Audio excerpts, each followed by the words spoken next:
Some people call it God, some people being right with God, but many of you all have never had this. And so I'm giving it to you on an intellectual level so that you understand how these rules apply to you, how these rules of the universe apply to you. And that is, we're basing it straight out the Bible. So the thing is, there's a linear connection between immorality and destruction. What do I mean?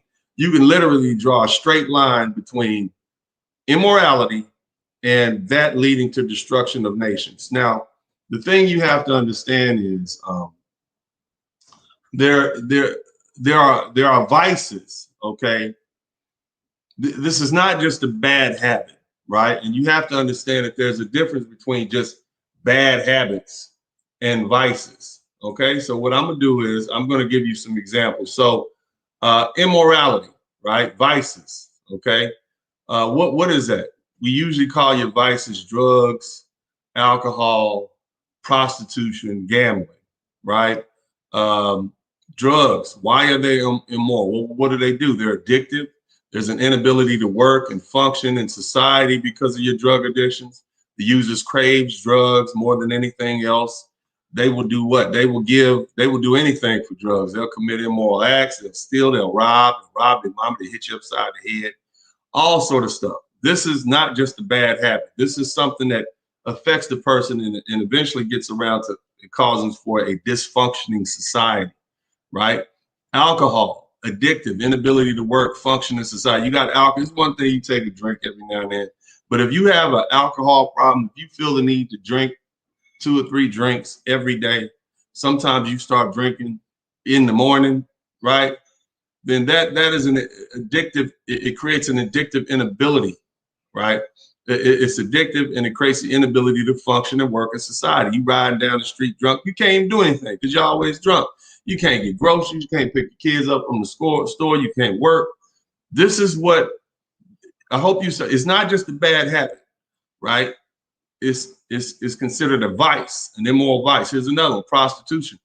Why is prostitution? It's the oldest profession, and many of us have partaken and made purchases. Okay, I get it, I understand, but what does it do? It breaks up families, it undermines the stability of communities, it contributes to the spread of disease.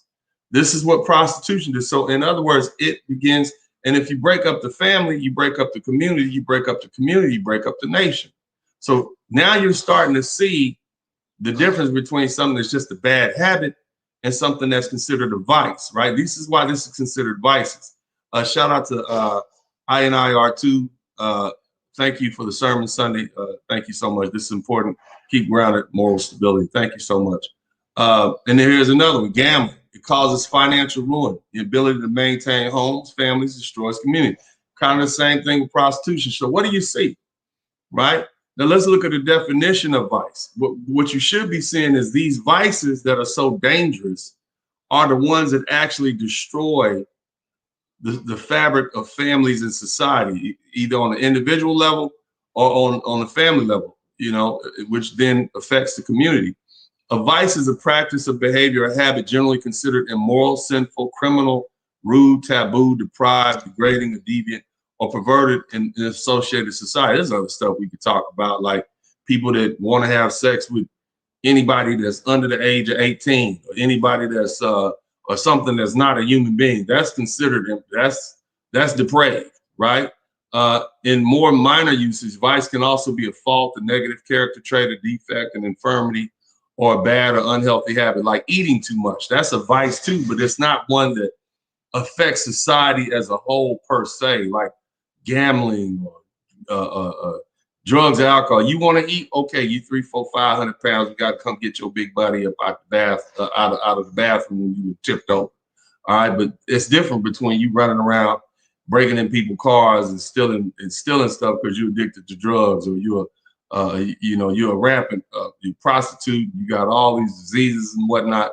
It's a difference, okay?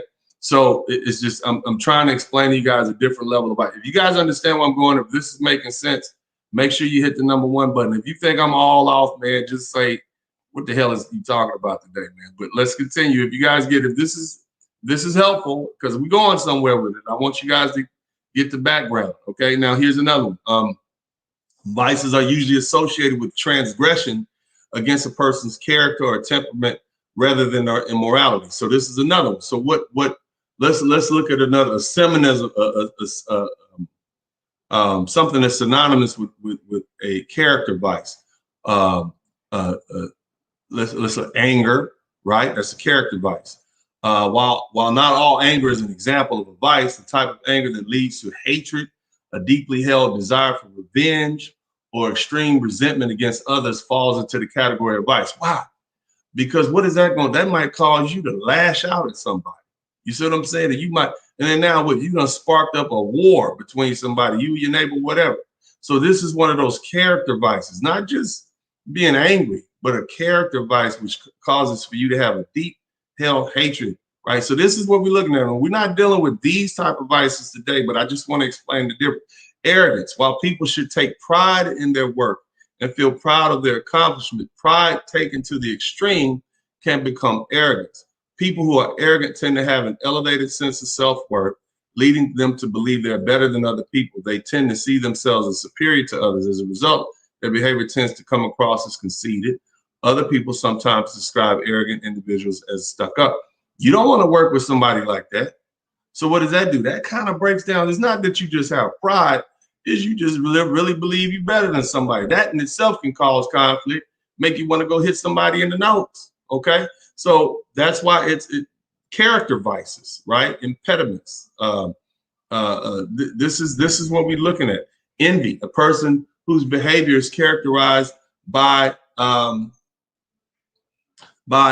envy, is an individual who wants what other people have, or even what they perceive other people have, regardless of whether they really do. What does that mean? Instead of being happy with their own achievements, right, they're envious of somebody else's achievement, and they feel slighted or jealous when they believe the other person has gained something that they feel they're lacking in their own life. Basically, they feel entitled and they want what you have. All right. And this leads to a general dissatisfaction with your own life and your own situation. Right. And it makes you desire to want to take something that doesn't belong to anybody. So this is envy. This is why envy is not just a happy, a free-spirited, healthy competition. You literally want what this other person has. Okay. Now, gluttony. Now, we still talk about character vices, right? But we're not talking about the immoral vices yet, but I'm just laying. I want you guys to understand the difference. Gluttony refers to eating or drinking excessive or habitual on a habitual basis. You got to do it, right? And there's a reason behind that. Sometimes people like that have low self-esteem and they're trying to satisfy that low self-esteem by the satisfaction and euphoric feelings that food brings along. Okay. This term does not refer to simple act of overeating on the cage. You got a full belly. That's not gluttony, but rather a behavioral pattern of overconsuming to the extreme. Gluttony represents an extravagant form of overindulgence as a matter of habit. Someone who's a glutton takes more than his or her share, even if it means there's not enough to meet the basic needs for other people. So why are gluttons there? Because they're also dangerous for society. What you'll find and what you should be seeing, folks, is that there is a line that goes between the vices. We're not just talking about bad habits. Okay, we're talking about vices.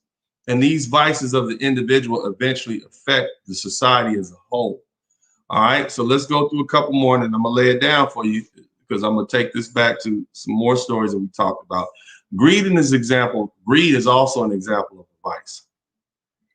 People who are motivated by greed seek to add to their material wealth, even at the expense and well-being of others.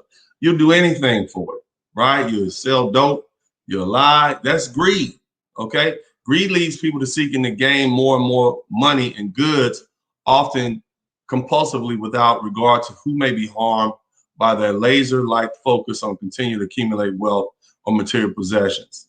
And it's extreme when a person can never be satisfied no matter how much they accumulate. Greed becomes avarice. So that's when you find yourself willing to destroy other people for profit, sometimes your own people, that's a problem. Okay, you're destroying society. That's the type of greed we're referring to. It's okay to want some nice things for yourself, but when you get to the point, money at all costs, even destroying yourself, that's a problem. Lust, it can be designed as an overwhelming craving to satisfy a desire most commonly used to describe a strong sexual need. Lust is not simply feeling physically attracted to a person, is more extreme and self-centered, being more of a drive to gratify one's own needs and desires without regard to the impact of other people. You cheating, you messing around on your girlfriend, your wife, you spending all your money, you doing everything you can. It's you cheating with other people's wives, girlfriends. You know, it becomes,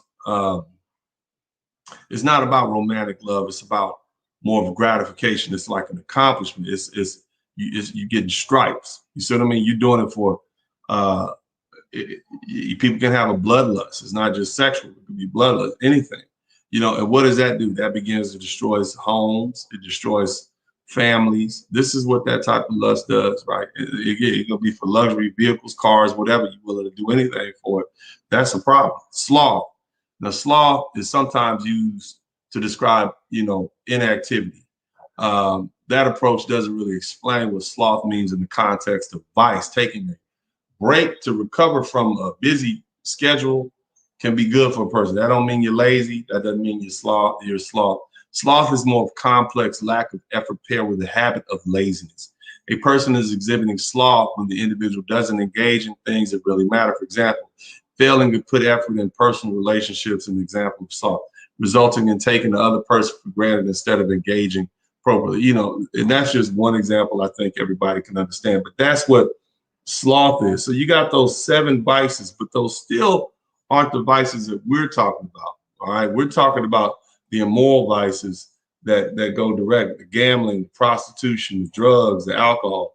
That's what we're hitting on today. So what I want to do, fellas, is I want to kind of explain this to you from the sense of on a macro level, right?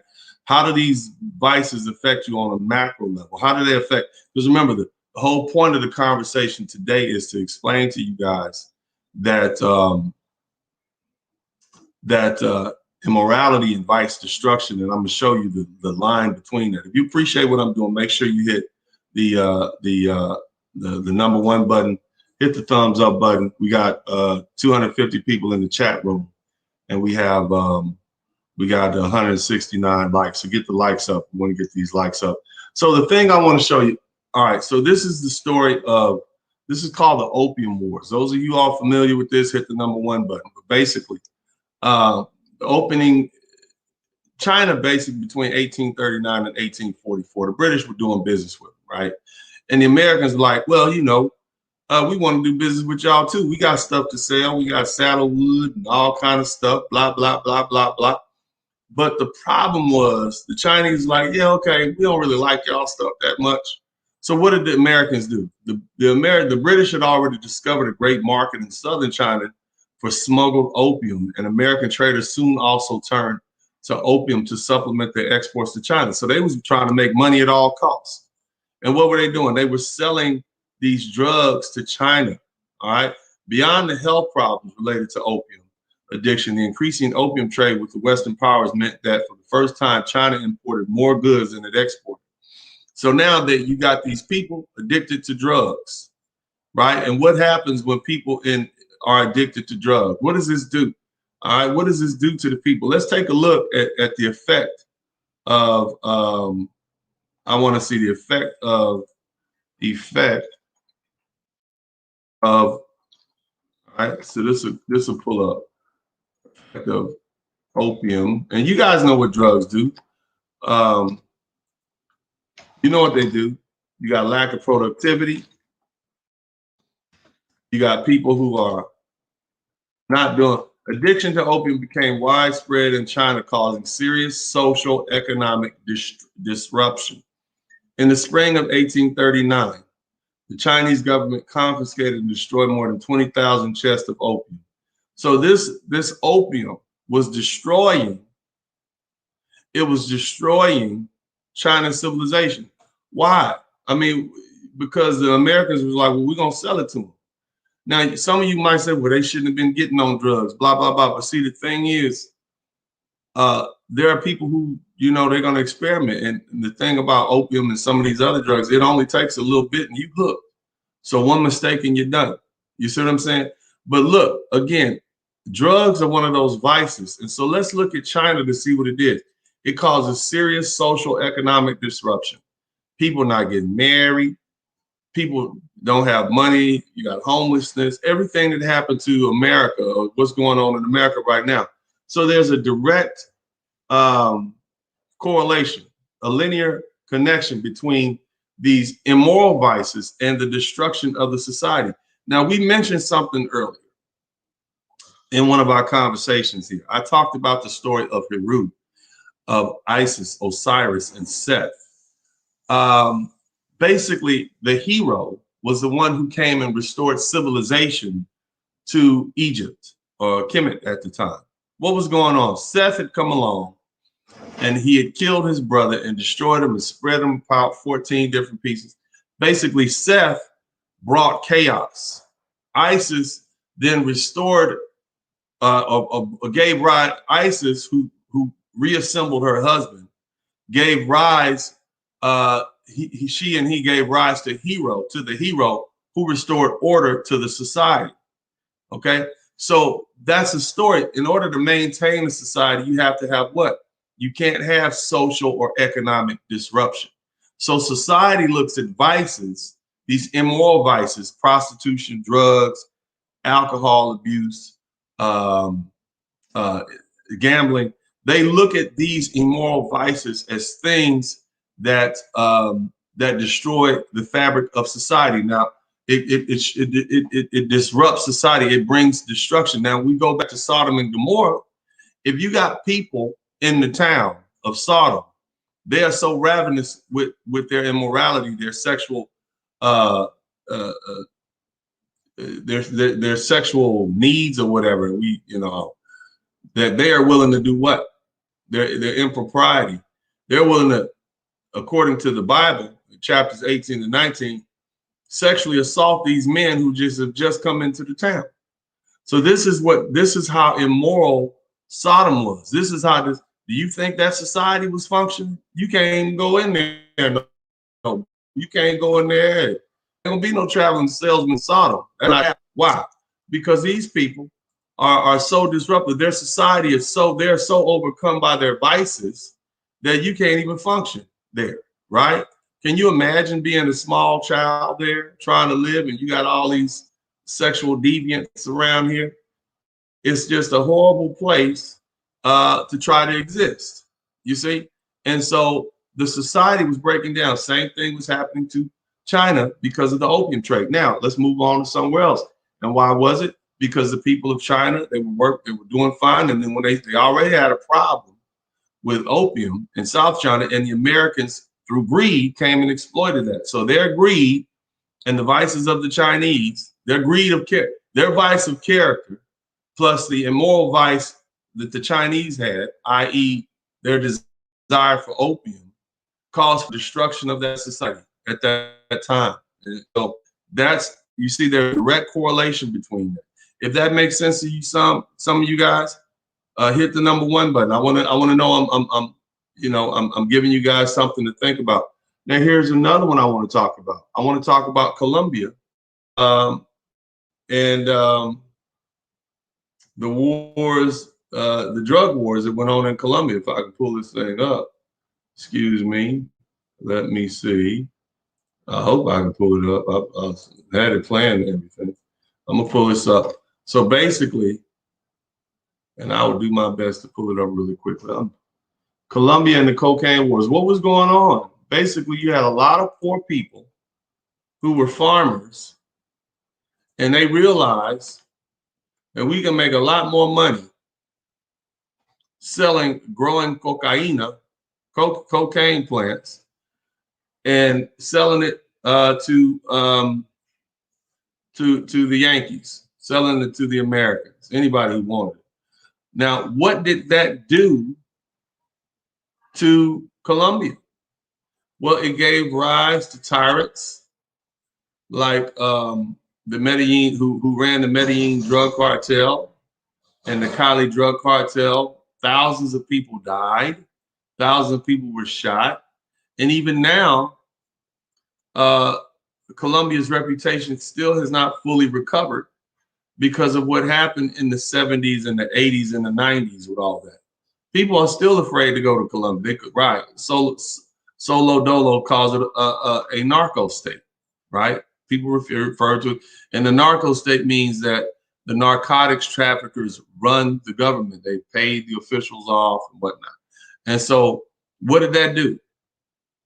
Right? Their greed of character, their vice of greed, okay, of maybe envy, caused for them to what? Sell their drugs to Americans, and this specifically has affected Black Americans, i.e. through crack cocaine.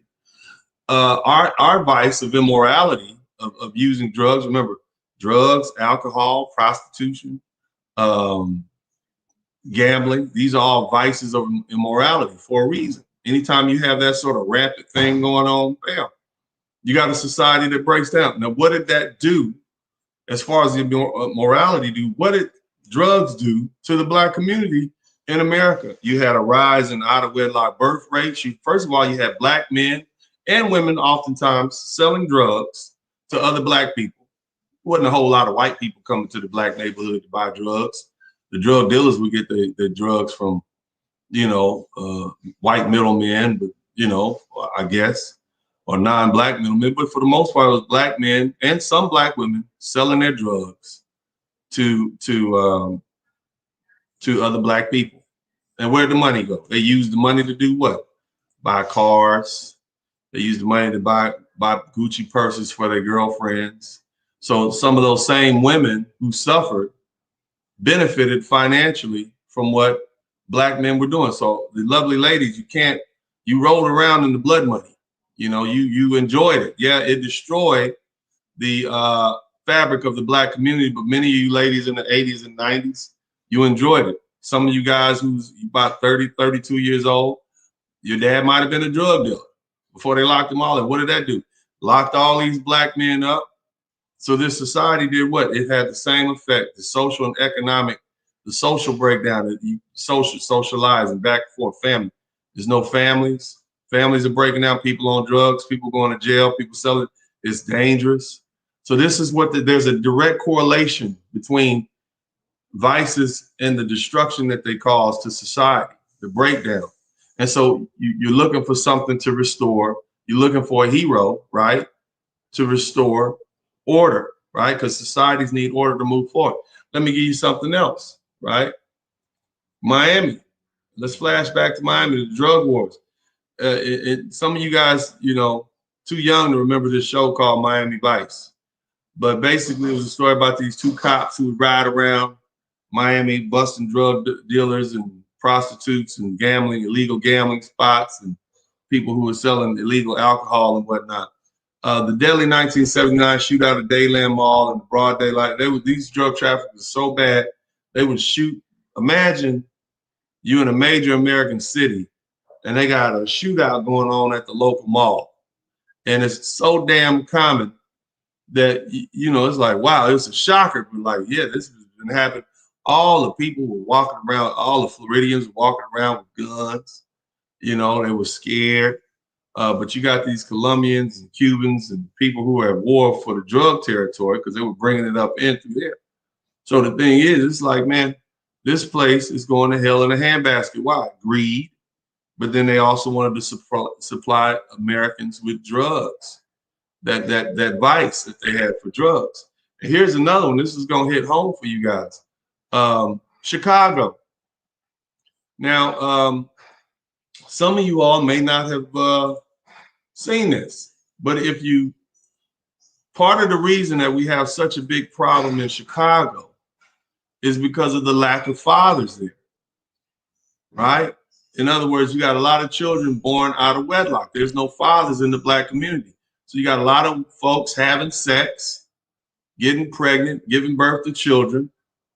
And you would be surprised. Look at the rate of 3 out of 4 Blacks born out of wedlock in Chicago. This is in 2017. 3 out of 4. So what do we have here? We got immorality. Because, we're talking about the Bible today, right? I know we have sex. I get it. I get that. But there's a reason why the Bible says you shouldn't have sex before you get married. There's a direct reason, right?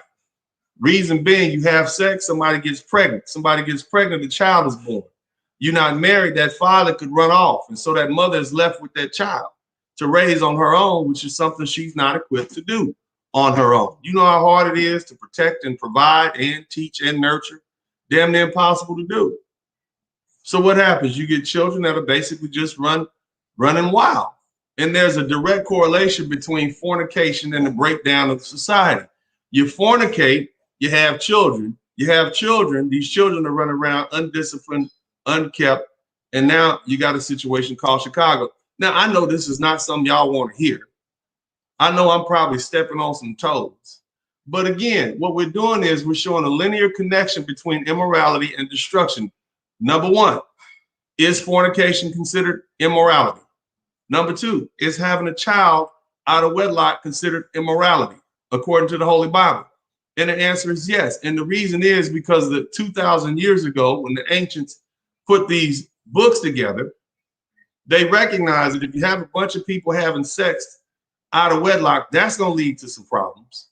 And if you have a bunch of children who are being born in situations where you don't have the stability of a father and a mother, a husband and a wife, that's going to lead to problems. It's going to lead to the breakdown of society. That's why the Bible is there. See, these are not magical rules that nobody understands. If you really look into the Bible, there's logical reasons why these certain sins are called abominations, but certain sins are called vices. This is why you really got to understand what's being said. Yes, you have bad habits, but then you also have vices, and you have character vices, and you have immorality.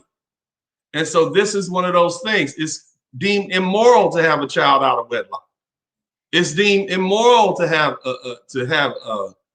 why? Because there's a direct correlation between what these immoral acts do to a society when people start doing them en masse, and the destruction, which leads to the destruction of that society. Is everybody understanding what I'm saying? If you understand what I'm saying, hit the number one button, because I'm talking and I want to make sure, because see, I hope this is making sense to you. In other words, this leads to that, leads to that. That's why the Bible says don't do that. Okay? 1 + 1 = 2. If you do this, you're going to get this. You have a bunch of children out of wedlock, eventually your society is going to break down.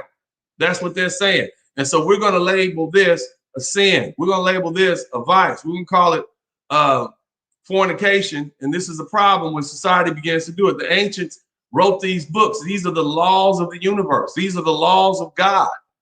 Your society, the objective, the reason that we start banding together as human beings is because it gave us a better chance of survival.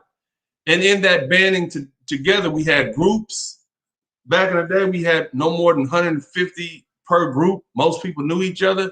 But then as the groups got bigger, they became villages, and then little towns, and the towns became kingdoms. And so the rules need to be set in place. Everybody can't go out there and start having babies out of wedlock.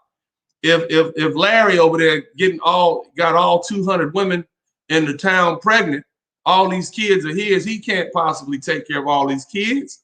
He can't discipline all these kids. These kids are going to be running around, cutting up and acting a fool, stealing our goats, shooting the sheep. You know what I'm saying? Scaring all the rabbits away, fishing all the fish, not listening, not paying attention. Our society is going to break down. So what we're going to do, we're going to call that fornication, and we're going to say, don't do it. It's a sin. The God in heaven said, don't do it, because every time you do this, this happens. Society breaks down. So what are we going to do? What we're going to do is we're going to say, you need to get married to this woman. And if you get married to more than one woman, you're still responsible for taking care of all of them and all the kids that come about. All right, even if she's second wife, third wife, which is why back in the day, if you got a woman pregnant and you had a bastard child, some of the Zulu tribes said, well, you needed to pay cows and be punished and all kinds of stuff like that, because you needed to be responsible for this child, because we can't have these loose children around here breaking our society down. Period. This is why this is a rule. This is why there's logic to the Bible. There, if you really sit down and think about it, there's logic. 3 out of 4 Black children born out of wedlock. And that's why we have such craziness going on in Chicago right now. that immorality of having sex and giving work and having proof of that sex, i.e. through the birth of these children, leads to these children running wild and growing up and running wild in the community. Sex, fornication alone leads to some other issues, babies, all kind of stuff. But bottom line is there's reasons in it. You see what I'm saying? There's reasons, right? There's reasons there. So I'm gonna talk about another set of issues on the micro level. So we've talked about the issues that affect societies on a micro level, when morality affects the macro level. But now we're going to talk about when immoral vices affect you on the micro level. And I'm gonna give you an explanation. Now look, the link is in the chat room. Come on in. All right, just wait patiently. I'm gonna have you waiting in the hot box, and then I'm gonna bring you in a minute. Anybody who has any questions, who wants to challenge it, that's fine. I look forward to that. I look forward to you all proving me wrong. I want to be proved wrong. That's how you learn. But before we go to the second half, when we talk about micro level, right, the vices and how they affect the human being, how these vices affect human beings on the micro level, I want you guys to do what? I want you guys to hit the number 1 button. Okay, hit the number 1 button. All right, let me know you're here. In addition to that, make sure you hit the thumbs up button. All right, hit the thumbs up button. I'm gonna run through this micro level real quick. But we got 283 people in the chat room. We got 227 likes. Hit the like button. Shout out to my man True Alpha MD. Churches that are supposed to be the beacon of morality are presently teaching lack of accountability and panderism. They are. They're basically teaching envy. They're teaching sloth. They're teaching all that, the debauchery, immorality. My man James Moore definitely is in correlation. Sex was hard to get in the 70s. This changed when crack arrived. Right. There you go. See, those immoralities, man. It's a direct. Come on in. Let's talk about it, you guys. The link is in the chat room. I think I put the link up. I'll put it up again.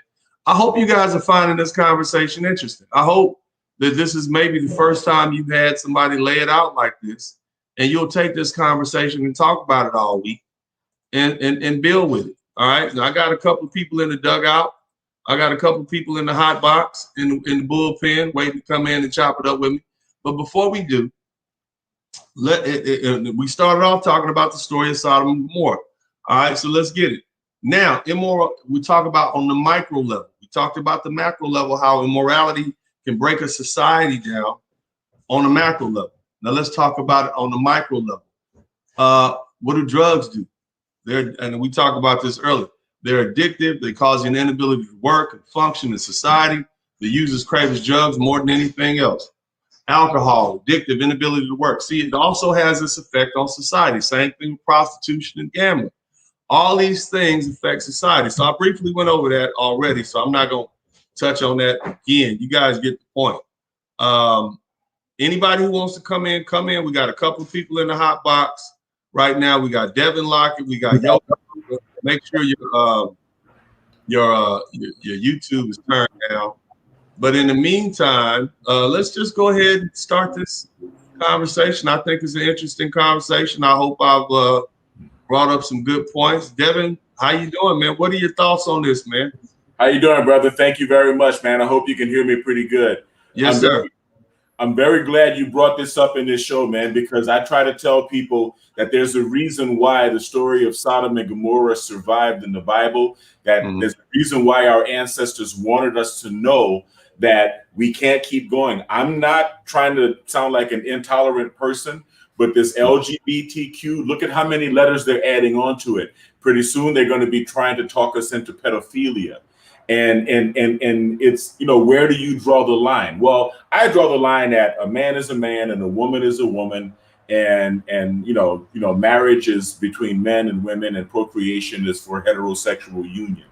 But this is why do you think the Bible refers to that as? Because see, what we have to do is we have to explain to them in detail, why does the Bible refer to it as a sin, and not only as a sin, but also as also as an abomination. Why is that? Why does it use that term?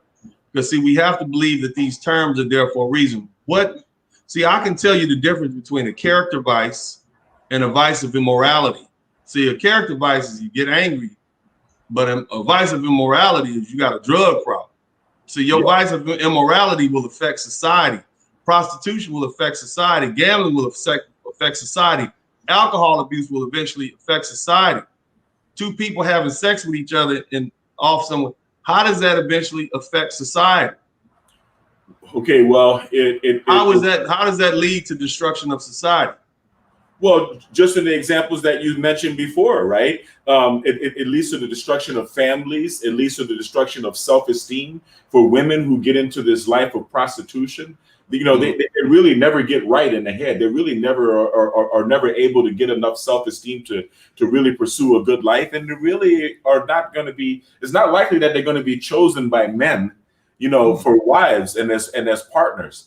And every woman that is turned out into prostitution is someone's daughter. I mean, we have to think about that. And envy, you were talking about the mortal sin of envy. Envy is the root of socialism, right?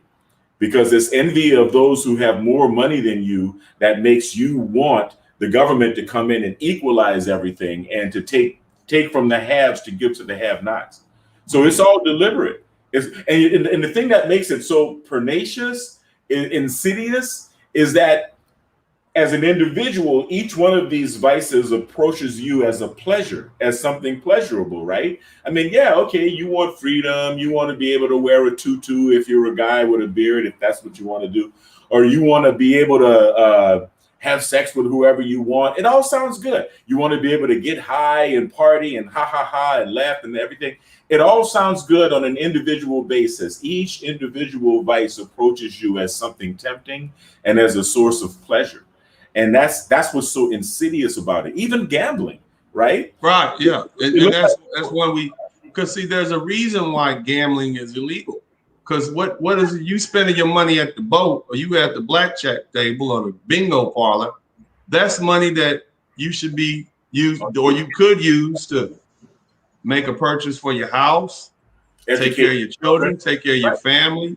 How many families do we know have broken down because the husband uses his check on Friday to go down to the pool hall to shoot pool and gamble or shoot dice? Brother, I'm from New Orleans, and I grew up in New Orleans before the gambling boats and after the gambling boats, and I've seen a lot of families destroyed. People who would not have been gambling addicts became gambling addicts. And you know, I used to work in the Bahamas, and I think it's one of the cool things that the church lobby in the Bahamas makes it so that local Bahamians can't go to the casinos. But tourists can. That's why when you're a Black American and you go to a casino, they try to talk to you at the window to see what kind of accent you have, right? When you're cashing your money in for chips, because they want to see if you're a local person, because they're trying to protect their local population. Because they see what it does to societies, right? They see. See, the thing is, man, and I want people to begin to have a better understanding of the Word of God, not just read the scripture and take and believe what I'm saying. You know, just take my word for it. No, if you have a society of people who are addicted to drugs, but who are addicted to gambling, what does that mean? That means that the money that they would use to pay their gas bill, light bill, electric bill, pay for food for the house is going to be used to support this vice. So it's not just a benign bad habit. I got an uncle. He liked to ride motorcycles. Okay, that's his thing. That's his hobby. Gambling is not a hobby because it leads to things that will destroy society. This man riding a motorcycle is not the same thing. And I'm trying to explain to you, we're going to do a troll check real quick. Zion, what's up? Unmute yourself. All right, cool. Just checking to make sure you're there. All right, you understand what I'm saying, Devin? We have to give them a clear definition and why this is different than that. And so then the people will begin to understand, oh, they can categorize it. Oh, I get it. Now I understand. But anyway, I'm going to go ahead and wrap. What else you thinking? Then we're going to go to Yoga, then Zevon, and then Herb Saint. I'm just saying, no, thank you, brother. I really appreciate you touching on this subject, and you're absolutely right. And, these are the things that we really need to look at. because, like I said, it comes at you like candy. It comes at you like something good and something enjoyable and sweet. And it's very, very toxic and destructive to the world because it breaks up families. Look at the places like Vegas, man, pawn shops all over the place because of the theft, because people have gambling habits. Look at what happens as a result of loan sharks, man. Look how many people get injured and killed because they've been dealing with loan sharks. Ended up in jail. I mean, it's terrible.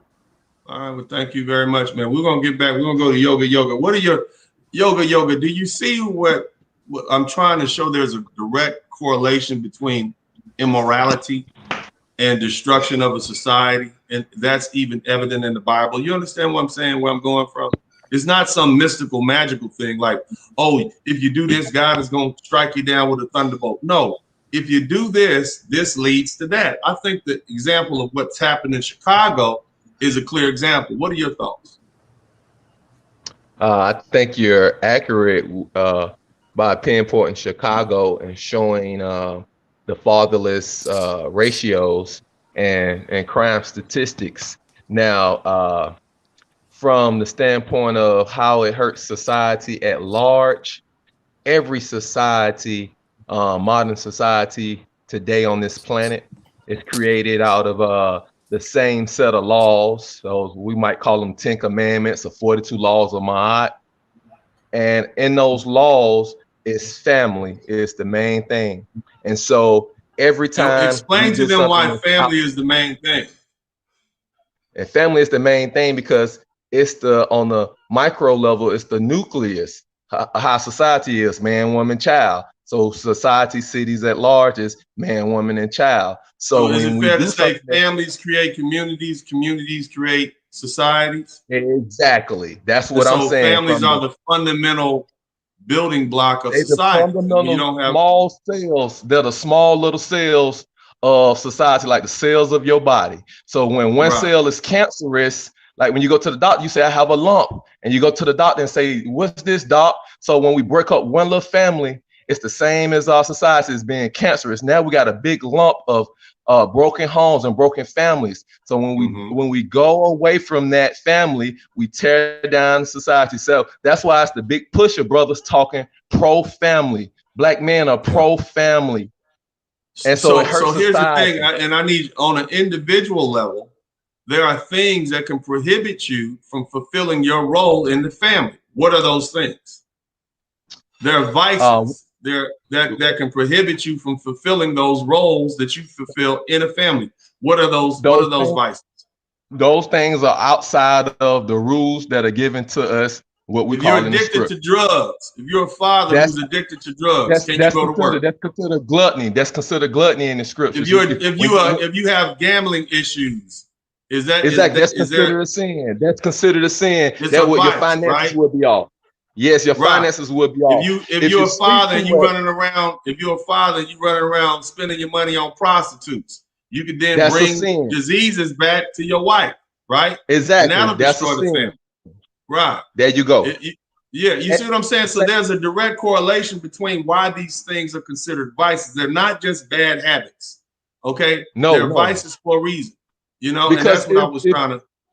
Because if you make the mistake of doing these things, it affects more than just you as an individual. It affects your neighbors, your whole community at large. That's why. Right. So when we see women like, we see these lovely ladies like, Megan Thee Stallion and Cardi B promoting what is basically immorality, prostitution, fornication. If that catches on, which apparently is fall of our society. And that's why it's considered immorality. So you're not just, I'm doing my own thing, I'm living my best life. No. You're basically helping basically put in place an idea that can destroy society, i.e. having sex outside of wedlock, which brings its own issues, and having children outside of wedlock, which is the problem that they're facing in Chicago, which is why they have so much violence there. I mean, there's a direct correlation between it. That's my whole point. But thank you so much, Yoga. We're going to go to Zev 1. If there's anybody else who wants to chime in, go ahead and chime in. We'll go to Zev 1 and then back to Devin Lockett. What are your thoughts, Zev 1? So I'm thinking that it's pretty much like a slippery slope. Mhm. Thinking about what how the culture was post World War II with the baby boomers and consumerism and corporatism starting to become an apparent thing in American culture.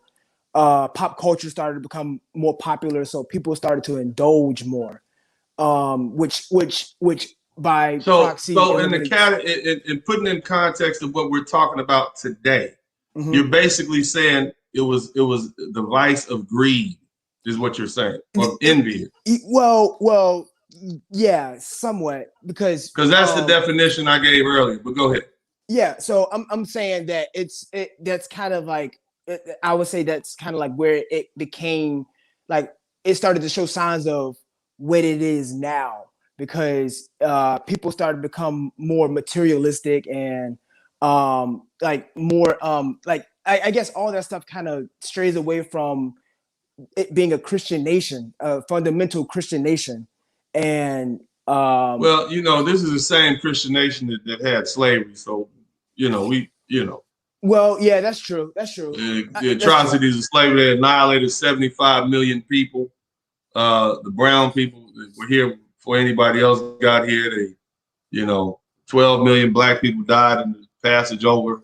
So, Christian So nation, I, we'll use that loosely, but the bottom well, line yeah, I'm is, saying because I say that because that's kind of something that like black families out of slavery we kind of moved towards that. I mean, whether it was our choice or not, we had a uh-huh, family after slavery, and our families were right, Christian.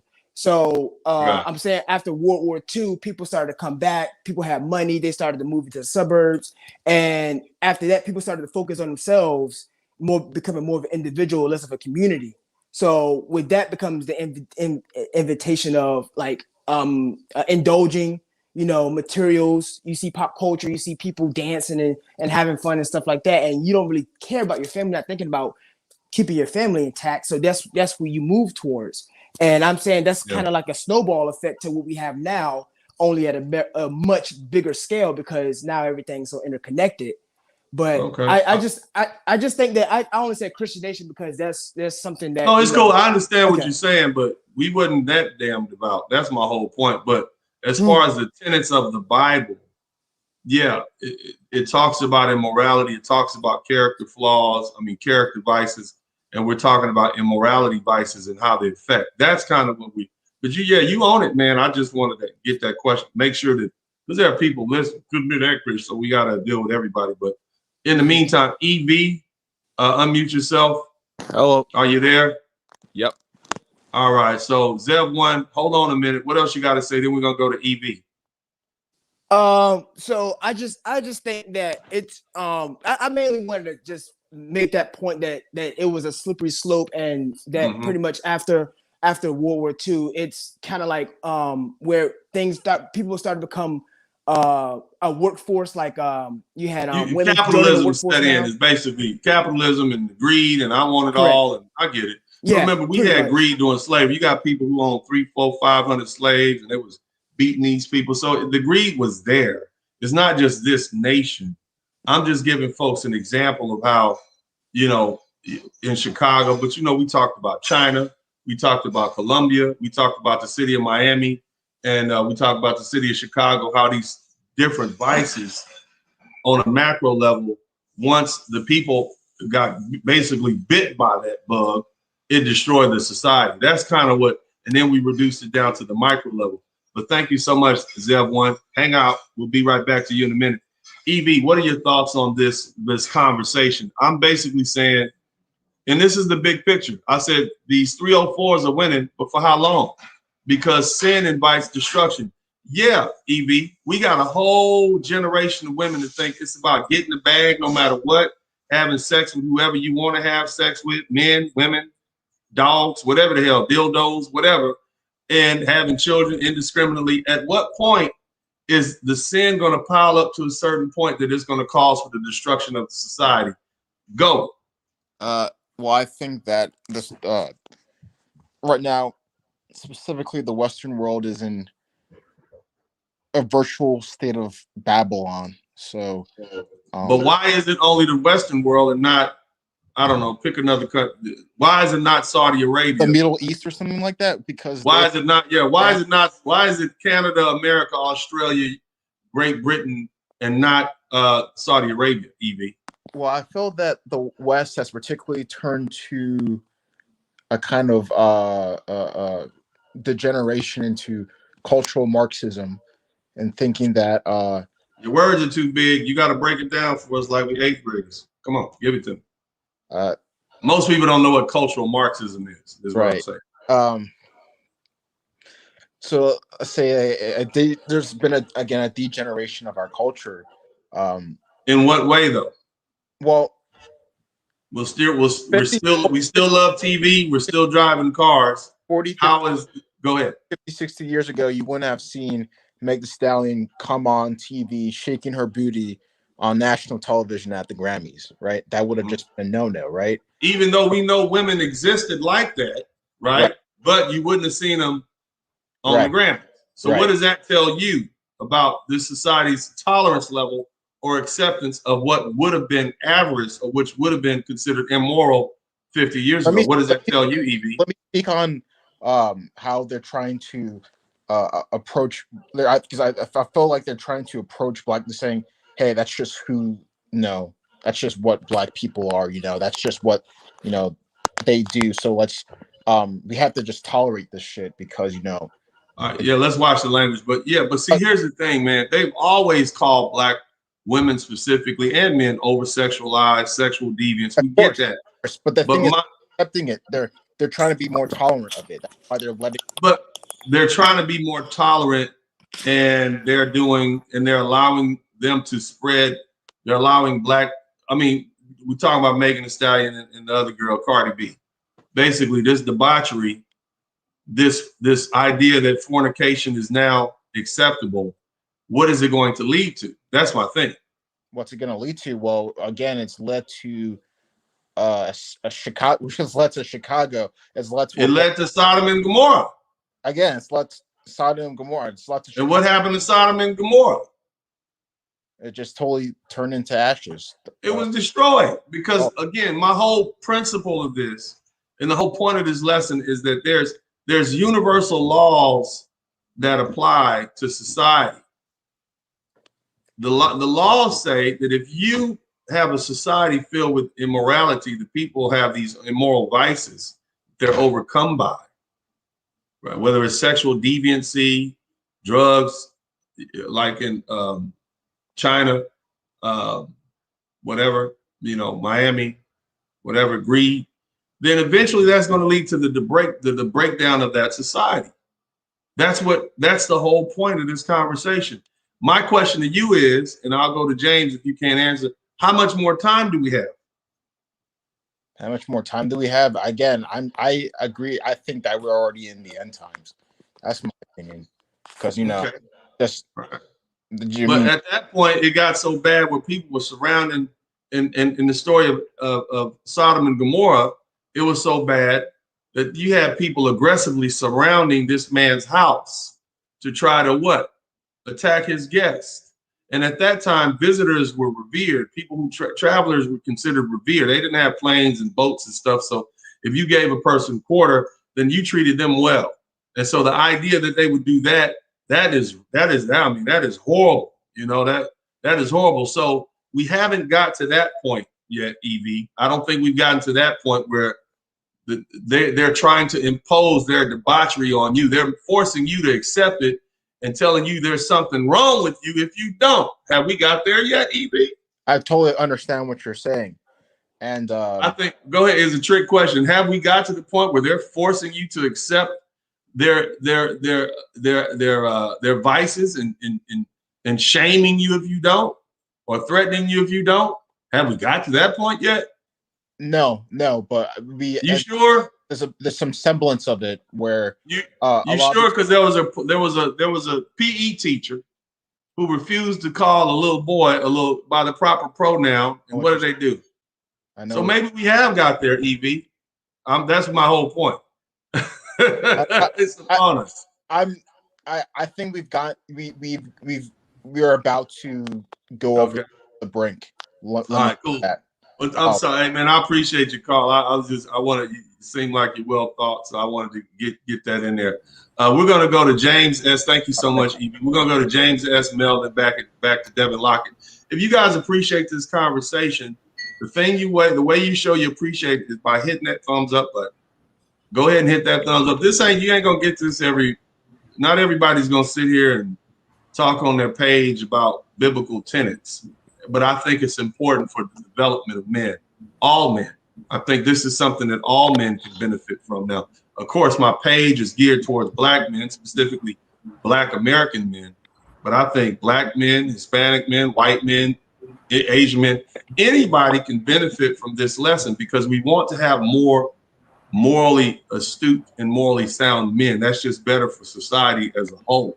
So, I think this is a good lesson. But James, what are your thoughts on this thing, man? And shout out to Sage Apprentice, who says this: moral relativism is a thing of the day in 2021. There's no rhyme or reason for it. All right, there we go. James, what are your thoughts on this thing, man?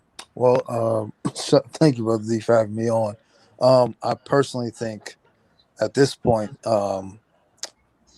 people are enjoying the extremes and not paying attention to the consequences. Mm-hmm.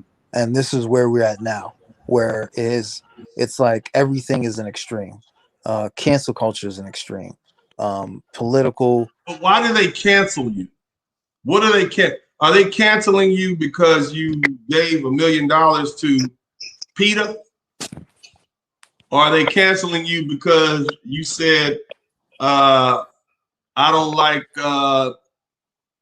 non-binary, cisgender, transsexual vegans? Which one will get you canceled quicker? Oh, obviously the second one. And why is that? Because there's a drastic push to not even have the conversation. I'm gonna highlight this, because ain't none of y'all getting what I'm trying to get y'all to get, man. Y'all, boy, if I was a professor, I would give everybody a pop quiz right now. Let me read this for you. Lots. All right, because you guys missed something, and I beat EV up a little bit with it, but y'all not getting what I'm saying. Before they laid down, the men of the city, even the men of Sodom, compassed the house, both young and old, all people from every quarter. And they called unto Lot and said unto him, where are the men that came into thee this night? Bring them out unto us, that we may know them. All right, as in have sex with. Lot refused to give his guests to the inhabitants of Sodom. Instead, offered them his 2 virgin daughters, which have not known men, to do ye to them as good in your eyes. They refused the offers. Listen to this carefully. They refused the offer and complained about this alien, namely Lot, judging them, and came near to break down the door. See, this is something your pastor ain't telling you about. This is what they did. Shout out to Diego Herrick. Thank you so much. I want to highlight this. This is what the people of Sodom said. Now let's break that down. Okay, I want you to look at that, man. All right, this is how you know this destruction is afoot. You understand what I'm saying? This is how you know, James. They refused this offer and complained about the alien, namely Lot, judging them. Does it make sense now? Are you saying, if I can chime in, are you saying that that's pretty much the case of today, where we are now judging, and you can't really say, and if you are kind of not touting the line, then you're pretty much the problem in society, even though that person isn't the problem. What you saying is that, who is that, James or Mel? Oh, it's Zev one. Oh, Zev one. What I'm saying, Zev one, is this. I'm saying that in this scripture, it gave you an explanation of when you know destruction was imminent. At the point where they refused to offer the 2 virgins and complained about this alien. Who is this clown telling us what we can and can't do? Namely Lot. I see. Judging them. And they came in to break the door down. We're going to do what we want to do anyway. So at the point where they began to say, yeah, It's sin. Yeah, we know it's immoral. But who are you to judge us? Yeah, You can't judge us. We're going to enforce our immorality on you. makes sense. That's what are you guys dealing with now? What is cancel culture? Yep, that's exactly that If you verse. say something bad about the alphabet, folks, if you say something bad about whatever the hell you say something bad about, if it's, I don't like people who overeat. Oh my God, you should be shamed. You should lose your job. I don't want to call some little boy, little girl. You should lose your job. And who are you to judge us? You're a creep. You're a clown. You're an alien, as they call out. You understand what I'm saying? Yes. Yep. You got to check the temperature. Everybody has been talking about, oh, Western culture is going to go down the tube. I'm giving you, this is the template. This is how you check the thermometer. You understand what I'm saying? Brother, This is where you at right now. I see. And it's all in that Bible that's been around for 1,600 years. It's there. You just got to know what you're reading. You know what I mean? Look at it like you look at a microscope experiment. But anyway, James S., what else you want to say about this? do you think because of this environment, it's actually placed the people with moral characteristics in a state of fear? Hold on. I'm sorry. I apologize. Tuscan Wonder, I want you to come on in here and let's talk. Come on in here. I hear this all the time. Judge lest ye be judged. What he's basically saying is he's misquoting a Bible verse where Jesus was talking to a group of men and explaining to them. And I'm going to give you this because this is kind of off the subject, but I want each and every one of you guys to listen to this. There is a Bible verse where Jesus comes upon a group of men who are about to stone a prostitute to death. And so Jesus then says, okay, let ye who is without sin cast the first stone, right? And he said to the prostitute, after no men cast stone, because none of them were without sin, he says, go sin no more. And he sent on her way. Now, what that signifies was this, and you got to separate this into two categories. And Tuscan Wonder, this is for you. When Jesus basically passed judgment on this prostitute, he said, yeah, you're a sinner. But what he didn't do is act as executioner. He gave her a chance. But he said, sin no more. There's no explanation of what he would have done after if she had sinned again. Clearly, the Jesus that we read about in Revelations is coming back with a sword to separate the wheat from the wheat and kill off the sinner. So there will be a point where he's executing people according to the spiritual doctrine. So when people say, judge, don't judge me, only God can judge me now, you quoting a goddamn 24-year-old Tupac who didn't know shit. You understand what I'm saying? So stop misquoting the Bible, Tuscan Wonder. Stop doing that because you're basically you call yourself a Christian. If you're using that, you're leading people down the wrong path. Jesus only judged, he judged that woman who was a prostitute, but he stopped short of allowing them to execute her. That's it. But you can judge based on whether or not this is a sin, whether or not this is immoral. Any preacher that tells you can't is a damn fool and a damn liar. And he's one of those false prophets. So don't believe that. So Tuscan Wonder, you're incorrect. You misquoted. You take a little small bit out of that and you misquote. That's how more people have been led. You got more women on drugs, more children born out of wedlock, more men that have killed other men and won't accept responsibility solely because they got somebody judge. The only God to judge me now. No, we can judge you in this society for what you've done. And you've done something that it could be a crime, it could be a sin, it's immoral, whatever. That's what that is. Don't take the Lord's word and misquote it for your own benefit, Tuscan Wonder. But anyway, I done went off on a tangent. Thanks, James S. I appreciate it. What else you got to say, James? And then we're going to go to Mel and then back to Devin Lockett. Yeah, my question to you, Brother D, is that do you think the people of moral character, and I don't want to say we're moral character, but just people who present moral character, are they living in a state of fear as a gentleman Tuscan just brought up the whole concept of, being, not allowing us to judge? Because it seems like, you see where I'm going with this? I hope I'm making sense. You mean basically they don't want to know that they've messed up so bad. Yes. Yeah, well, I mean, we all are sinners, man. I mean, we all sinners. Come on, you want me to put the videos up with me on the boat with all the hot chicks? Do you want me to do that again? Huh? You want me to do that? I don't want to do that. But the bottom line is, yeah, we are all sinners. Do you think that they want to continue doing, or do they not want to face the fact that they have, as the Bible says, committed sins against the Lord, committed sins against their body, committed sins against society? Do they not want to face it? Do they not want that uncomfortable feeling of feeling that they've done wrong? Is that what you say? Yeah, nobody wants their little hand smacked. You know, I'm grown. You can't tell me what to do. They don't want to feel like they've done something wrong. I get that. You know, they want to shed fault like water off a duck's back. But sorry, put your big boy drawers on and accept the fact that you done messed up and try to rehabilitate yourself. You understand what I'm saying, James? That's what being an adult is about. You see, recognizing, you know what, even though I can do it, this is wrong. Yeah. And hey, you know what? It could lead to destruction.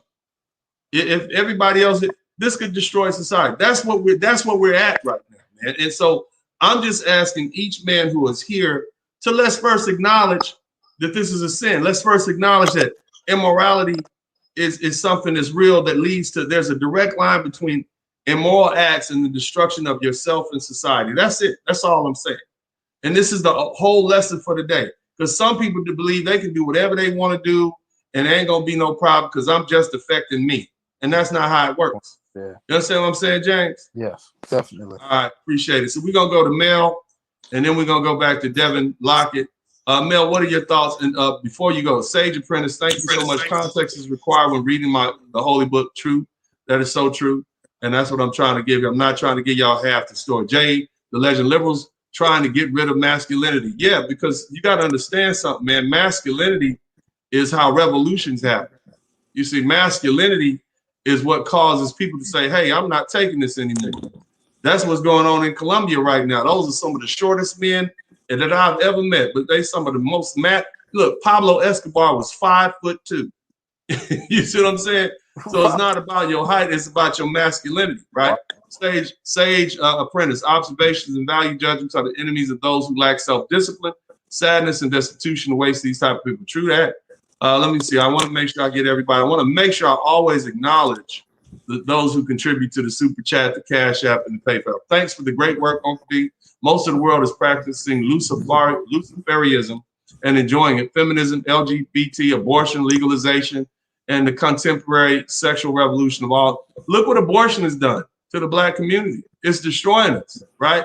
But anyway, Mel, go ahead. What are your thoughts on this? And then we're gonna go back to Devin Lockett. My big thoughts from my point of view. Money's being made behind this, and a lot of thirsty, weak-minded men out there that's allowing this debauchery to happen the way it is, and we all know that and stuff. Well, I mean, we had the same thing happen in the 1980s and 1990s. There were Black men, you know, who got hood rich selling dope to Black men and women, right? So there was the greed. Exactly. They used their greed, and then that greed basically caused or fed an appetite for the vice of the immoral vice of using drugs. But there's a reason why, you know, those categories are there. And not only that, Dennis, the breaking up of a lot of our families. There's money being made behind that also too. A lot of, you know, and especially women are our biggest consumers. So you know, a lot of people make a lot of money behind letting them do their debauchery the way they are. Yeah. So the ladies are not all free, because behind those drug dealers was somebody's mama, somebody's baby mama, somebody's girlfriend, somebody's wife, who was getting the Gucci bags, the Louis bags, you know, they were getting all that stuff. Yeah. You see what I'm saying? So you ladies, everybody, they roll around in the drug money too. So they can't get off the hook. But go ahead, Mel. Yeah. Remember, Salvatore at least said that herself in one of her old videos when we complain about men selling drugs, this and that, but they benefit off the drug dealers that spend money on them. I remember. Exactly. I do remember. They got the trips, they got the fat purses, they got all that. You know what I mean? And the mamas got rich too. It was some women that sent their sons out there to make money, and when even if they didn't agree with it, they turned a blind eye. They was paying that rent. Mom was like, well, she was getting her welfare check, getting her rent paid. She had a few dollars in her pocket. She was hood rich, and so they turned their eye. So all that we hear now, oh my baby, oh Lord, you are so not only selling drugs, but shooting people, robbing people, all sorts of crazy stuff, you know. But anyway, man, go ahead, Mel, and we're gonna go back to Devin. If you think about it, also too, it even applies to what the cancer culture going on, because those who make a lot of money the way it is, and then when some cancer culture come out them, look what happens. They're on an apology tour like crazy because they make a lot of money behind it over supporting the mess. Even if they don't even believe it. They're willing not to lose what they have, and it's money and stuff. Yeah. And of course, we got a lot of weak-minded, thirsty dudes out there too. Also too, why women are able to do what they're able to do.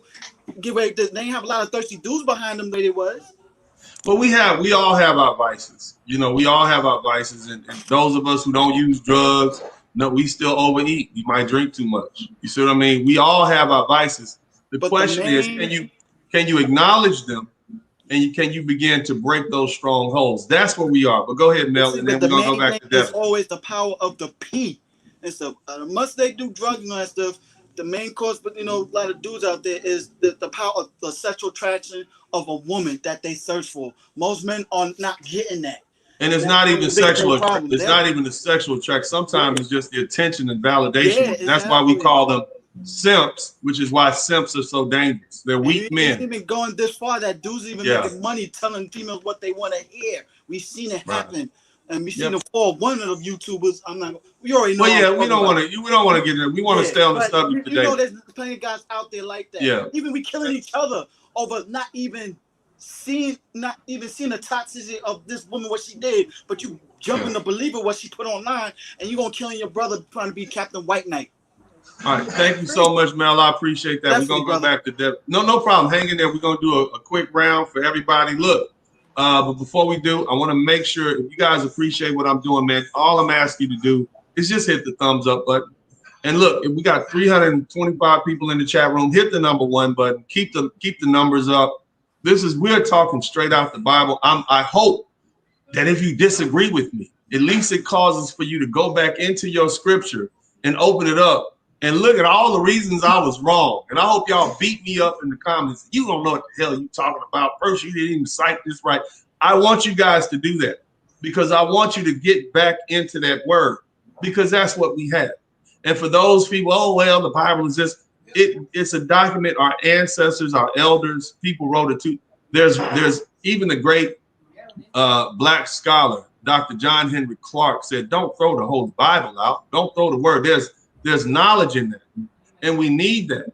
What we need in we need our spiritual connection to the Most High. All men need it, but black men, we specifically need it, but you have to read it in the right way and understand what you're reading. So don't run away from the Holy Scripture.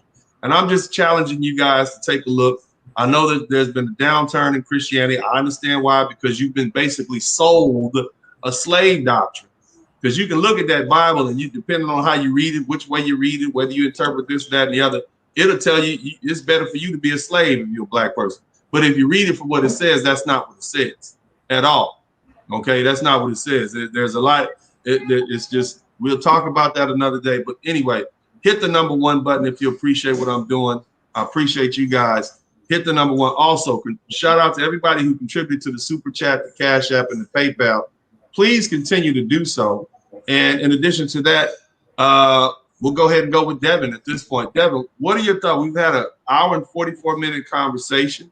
Yes, sir. I'm going to give you about a few minutes to tell us your thoughts on this. I hope I've delineated between what a vice is, what a vice of character is, and what an immoral vice is, and how immoral vices affect the person and how they affect society. And then also the difference between something like greed, which is a character vice, and prostitution or a habit, which is an immoral vice, and how both of them affect society. That's what I hope this lesson is about. What are your thoughts? Did I clear or add on? Show me where I went wrong, or show me what I should have said. Tell me what I should have said. Well, brother, I think it's good for us to understand the roots of who is actually trying to destroy our society and how they're trying to do it. And I know you like to keep it on the 8th grade level. And the brother earlier mentioned cultural Marxism, but we have to. I send the brothers that come to my channel to Google all the time. They need to know what cultural Marxism is. I try to speak the plain man's language here. I understand, but they should research the Frankfurt School, because the Frankfurt School is where the deliberate push to destroy our society through destroying our morals was born. These guys came from Germany, from Frankfurt. They came to Santa Monica, California. They decided that they were going to systematically destroy. In order to spread worldwide communism, they couldn't sow dissent based on material envy between the haves and the have-nots, because even the poor in this country are rich on global terms, right? On global terms, the poorest of our country live like kings in other countries. So but see, the thing is, but the thing is, we're talking about the Holy Bible and the story of Sodom and Gomorrah. Well, so they had to destroy our attachment to our values. They had to destroy the value, because we're a Christian nation. That's why we're able to not be envious of our neighbors and still enjoy the highest standard of living in the world. They had to get us at what makes our family strong, because, like you said, strong families build strong communities. And but as far as the Holy Bible, and when we talk about Sodom and Gomorrah, I think the point that I'm just trying to drive home, because they didn't have, I don't know what they had, but they didn't have cultural Marxism back then. That's something that started in 40s, 50s or whatever. And so my whole point is, I'm trying to show them that there's a direct correlation between immorality and the destruction of your society. That's kind of where that's a simple point.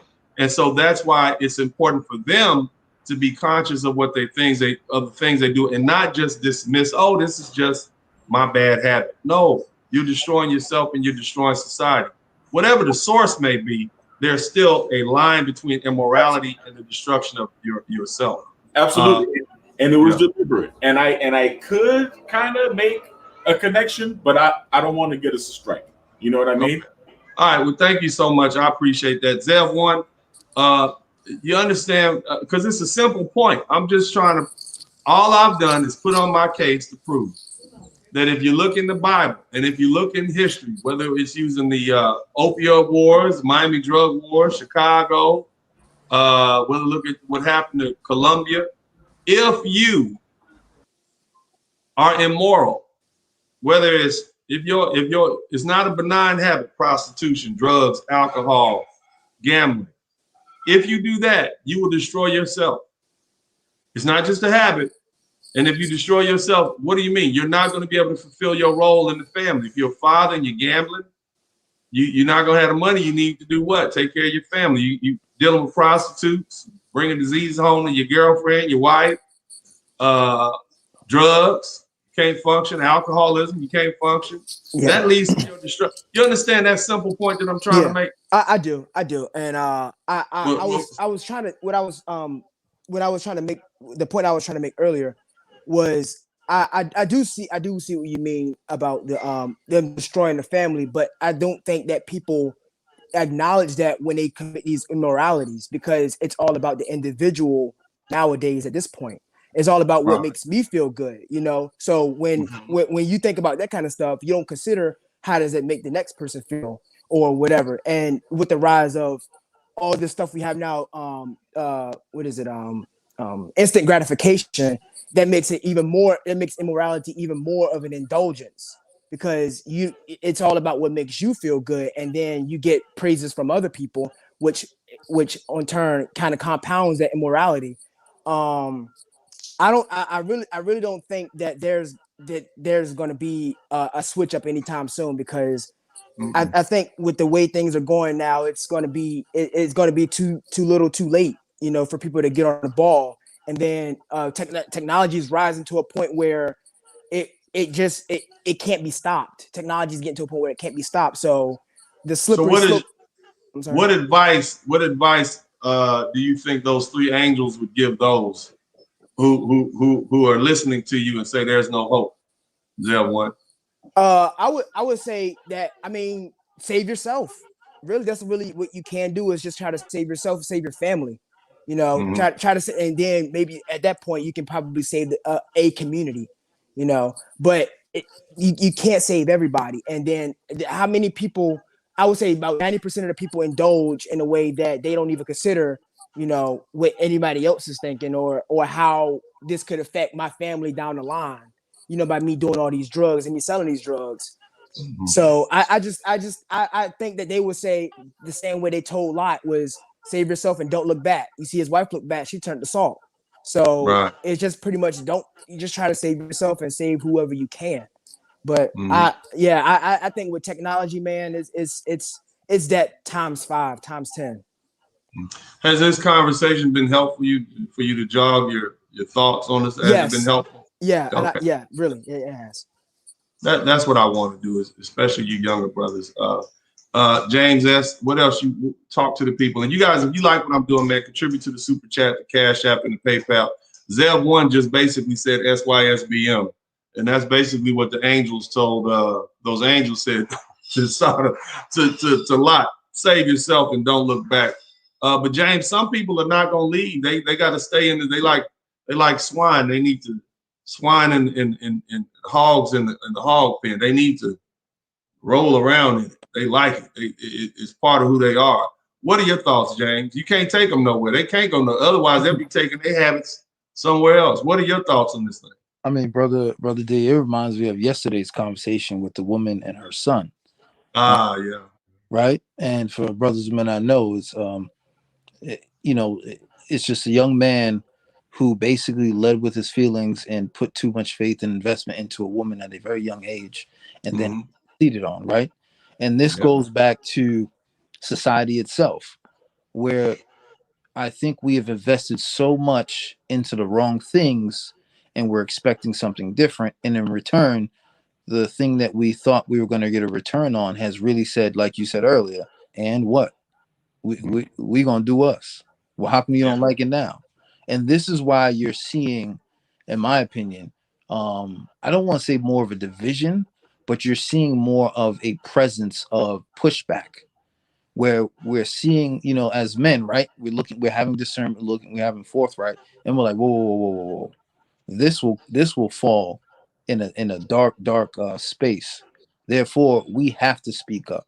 We have to make these adjustments.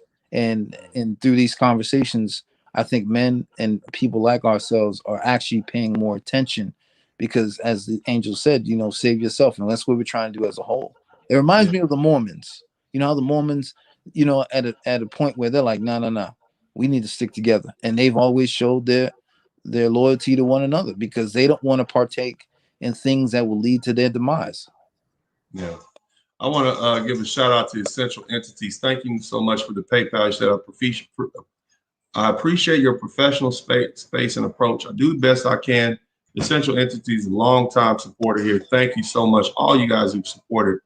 But James, thank you too. Thank you, Zev. I want to ask Mel. Mel, so has this been helpful? I mean, is this been helpful? Always, man. Yeah, like technically, you know what? I seen this on the panel in the chat room response the other day, and it was from a woman. I'm glad she finally get it. While us men are speaking out in the manosphere and everything, she actually see that we are bringing a balance from a reaction what the women been doing to us for so many years. Because a lot of women out there, they don't see a balance. Why we was created the way we are, speaking up the way we are on our platform and stuff. And she sees it, because she sees a lot of destruction going on between us in general, relationships in general, relationships between Black people in general. And we have to keep fighting to bring that balance and stuff. Because it's been one-sided on their side for so many years, and you see what's been happening. It has not progressed. So we have to start speaking up more and more and stuff the way it is. It's going to take at least 2 or 3 generations to do it. I mean, yes, but it has to start somewhere. Yeah. Well, I thank you so much, man. I appreciate that, Mel. Thank you for your participation. No problem. Thank you so much. So we basically talked about the story of Sodom and Gomorrah, and it has been theorized that if the story does have historical basis, the cities may have been destroyed by a natural disaster. One such idea is that the Dead Sea was devastated by an earthquake between 2100 and 1900 BCE, which means before the Common Era. This might have unleashed showers of steaming tar. It is possible that the towns were destroyed by an earthquake, especially if they lay along a major fault such as the Jordan Rift Valley. There's a lack of contemporary accounts of seismic activity within the necessary time frame to corroborate this theory. But Philip Sylvia, research professor at Trinity Southwest University, has been conducting scientific research into the theory that the entry of a relatively large meteorite or other cosmic air burst could have caused widespread destruction in the region and possibly been the basis of the biblical account of Sodom and Gomorrah. Nevertheless, most of your biblical scholars will explain to you or say that many of the things that are talked about in the Bible are allegories. They are stories to convey a lesson to you. And the lesson that I gather from the story of Sodom and Gomorrah is that immorality attracts destruction. And that's why I'm telling you that whether it's on a macro level, which is a society-wide, or a micro level, which is your person, things that are immoral are things that will destroy you, and it will cause for you not to be able to fulfill your role in society. Societies, basic elements are families, and basic elements of a family or components of a family are individuals. You fulfill a role in your family. If you cannot fulfill that role in your family, whether you're the provider, the nurturer, the caretaker, whomever, then that family breaks down. Immoral vices like gambling, prostitution, drugs, alcohol prevent you as an individual from fulfilling your roles as a family. Matter of fact, if you're bad enough, you won't even, if you're on drugs bad enough or alcohol, you won't even take a bath, much less fulfilling your role in the family.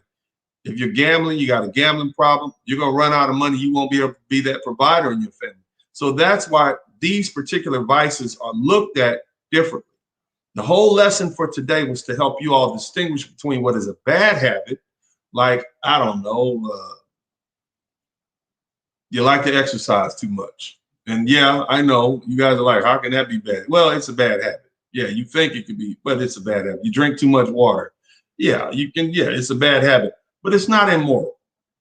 Gambling, prostitution, sexual deviancy, alcohol, sexual immorality, bestiality. These sort of things are considered immoral vices, and they will break you down, break your families down, and cause destruction family-wide, as opposed to something that is a character vice, like greed, envy. Now, they're related, and that one can lead to another. The greed of the Americans to have the money and wealth of China caused for them to do whatever they could to get and break laws to get opium over to Chinese, and then their vice of drug use destroyed them, made the Americans greedy, made the Americans rich, but they didn't do that much for our national character either. And so, yeah, they're related, but there's a difference. That's the only thing I was trying to convey today. So either way, I hope you guys get pornography, all of these things, family. I want you guys to be the best men that you can be. And as far as that question of if anybody ever says something like, well, only God can judge me now, you ask them, where'd you get that from? And they're going to point to that quote about Jesus not judging the prostitute, if they know. And then you're going to say, well, Jesus actually did judge her. He said, go and sin no more. He wouldn't have said, go and sin no more if he hadn't already adjudicated in his mind that she was a sinner. All he did was stop the execution. You've been judged a sinner, but I'm not going to let them exact that judgment against you by executing you with stones. So you can judge people.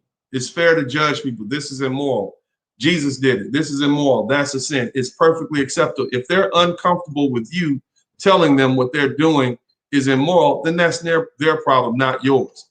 But in the case of Sodom and Gomorrah, those people had gotten to be to the point where they didn't even want people judged. They were aggressively chastising Lot for judging them. That's why it says they refused this offer, complained about this alien, namely Lot, judging them, and then came near to break down their door. So they were at that point willing to impose their immorality on others through force. That's where we're getting to in the United States. That's where we're getting to here in the United States. And it's not the only place, but we're getting there where they're forcibly imposing their immorality exists everywhere.